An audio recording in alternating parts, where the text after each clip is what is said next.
enyi gị nwoke tụba gị ime wee tụbakwa nwaanyị ọzọ ime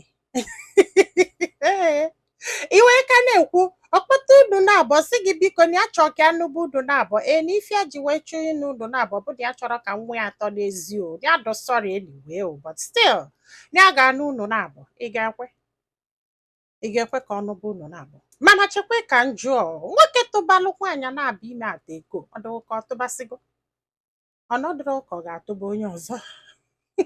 maka according to mama dos girl ọ si ya na mgbe o ji wee tụba nwaanyị na-abịa ime at a go wee na-ekwu ya proudly as if nothing happened na o nwere ike ịtụba 7 with before you guys know it unu nwere ike ịlụ 5 ya na because he sees it as nothing nwere ife melụ nọ na-ekwu ya mgbagolo casually as if you know okay atụbago gị ime na na wo marry you nke nwa the highest thing is to pay your dowry and you'll be there na afọsịsala m ụmụaka